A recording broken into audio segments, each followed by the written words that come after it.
کہ اللہ تبارک و تعالیٰ نے انسان کو مجبور محض نہیں بنایا ہے۔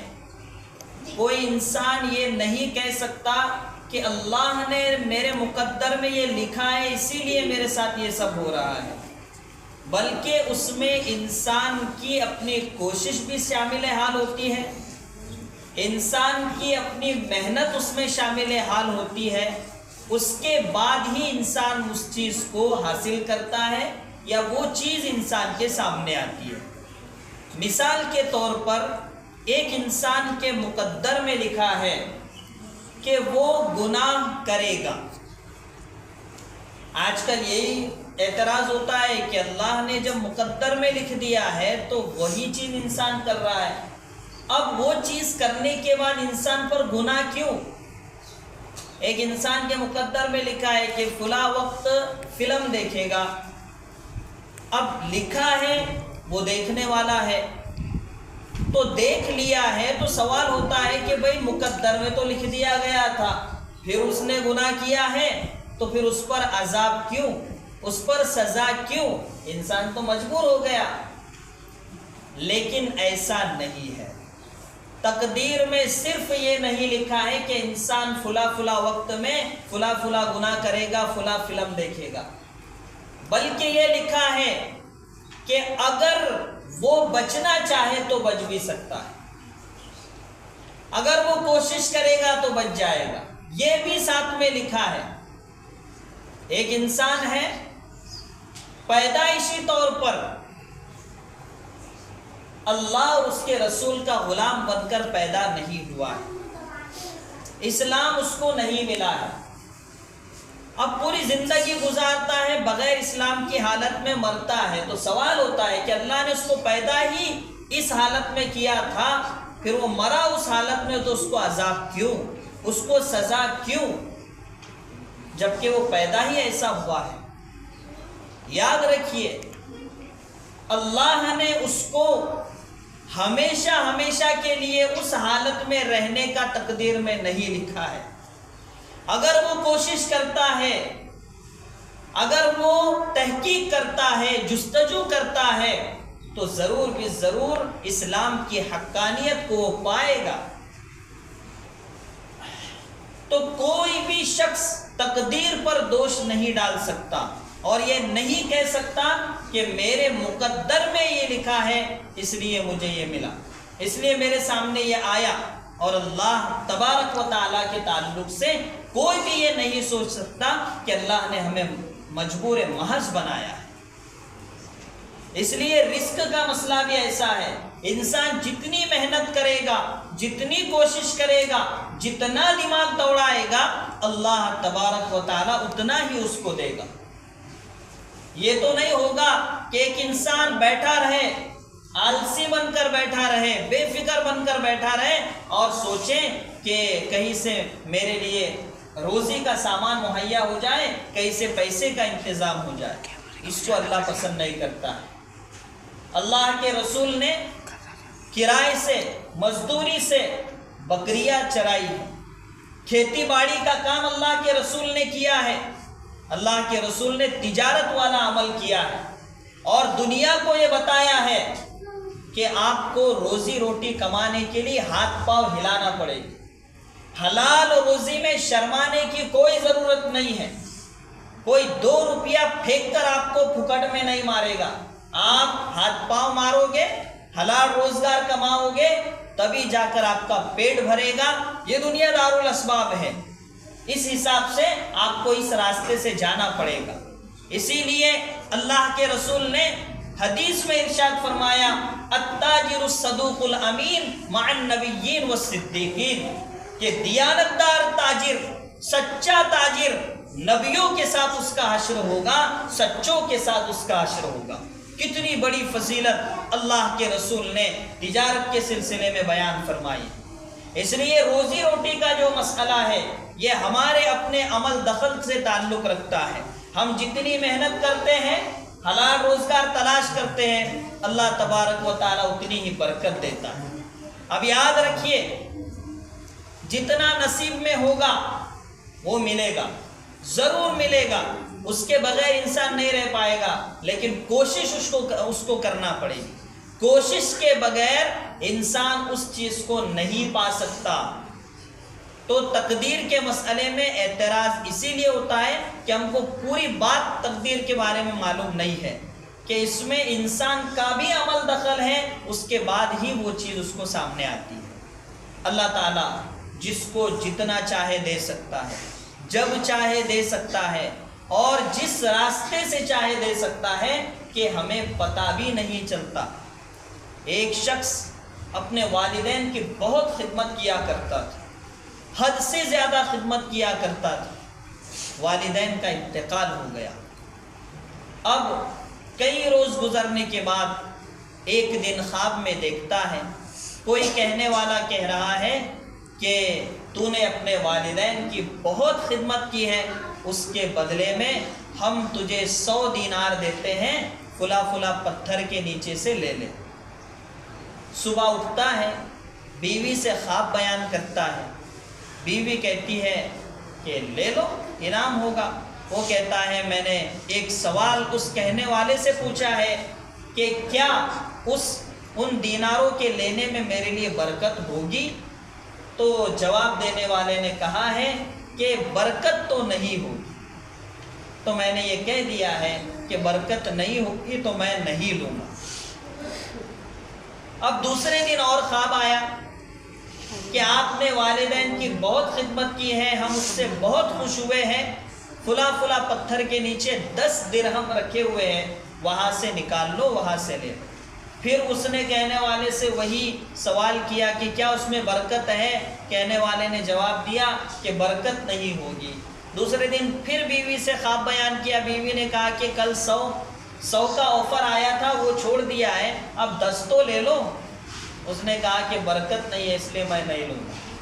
تیسرے دن پھر خواب آتا ہے، کہنے والا کہتا ہے کہ آپ نے والدین کی بہت خدمت کی ہے، آپ کو اس کے بدلے میں 1 دینار دیا جاتا ہے، جائیے اور اس پتھر کے نیچے سے نکال لیجیے۔ اب وہ شخص پوچھتا ہے کہ کیا اس 1 دینار میں برکت ہوگی؟ کہنے والا کہتا ہے کہ ہاں اس میں برکت ہوگی۔ صبح اٹھتا ہے، خوش ہوتا ہے، جاتا ہے پتھر کے نیچے سے 1 دینار اس کو مل جاتا ہے، لے لیتا ہے۔ راستے میں خوشی خوشی آ رہا ہوتا ہے تو مچھلی نظر آ جاتی ہے۔ اب مچھلی دیکھ کر سوچتا ہے کہ چلو اللہ تبارک و تعالیٰ نے دیا ہے اپنے فضل سے، تو میں اس کے عوض میں یہ سپر نس کٹلا جو بھی مچھلی ہوگی اس وقت وہ خرید لیتا ہوں۔ اب خرید کر گھر پر لے آتا ہے اور بیوی سے کہتا ہے کہ وہ 1 دینار ملا ہے، برکت ہوگی، کہنے والے نے کہا ہے، اس لیے آپ اس کو کاٹو، ہم لوگ کھائیں گے۔ اب وہ اس کو کاٹتی ہے، بنانے جاتی ہے تو اس مچھلی کے اندر سے ہیرے نکل آتے اور اتنے پیسوں کے نکل آتے ہیں کہ اس کی چاندی، اس کی لاٹری لگ جاتی ہے، یعنی پوری زندگی کی کمائی اس کی ہو جاتی ہے۔ یہ حضرت اقدس مولانا پیر ذوالفقار احمد نقشبندی دامت برکاتہم نے اپنی کتاب میں یہ واقعہ لکھا ہے۔ تو کہنے کا مطلب یہ ہے کہ اللہ تبارک و تعالی جب روزی دینے پر آتا ہے تو وہاں سے دیتا ہے کہ جہاں سے انسان کا گمان تک نہیں، سوچ بھی نہیں سکتا انسان کہ یہاں سے مجھے روزی ملے گی، لیکن شرط ہے کہ انسان اس کے لیے کوشش کرے، انسان اس کے لیے محنت کرے، تب اللہ تبارک و تعالی ایسے راستے کھولتا ہے اور جو مقدر میں ہوتا ہے وہ پھر مل کر رہتا ہے۔ ایک انسان کے مقدر میں کھانا لکھا ہے، پلیٹ سامنے رکھی ہے، مقدر میں لکھا ہے کہ یہ کھانا اسی کے تقدیر کا ہے، لیکن وہ کہے کہ نہیں وہ کھانا اپنے آپ میرے منہ میں جانا چاہیے، جائے گا کیا؟ وہ نہیں جائے گا۔ عقل مند انسان بولے گا بھائی کیسا جائے گا، اس کو ہاتھ بڑھانا پڑے گا، منہ میں ڈالنا پڑے گا۔ کھانا تو تقدیر میں لکھا ہے، لیکن ساتھ میں یہ بھی لکھا ہے کہ ہاتھ بڑھانا پڑے گا، منہ میں ڈالنا پڑے گا۔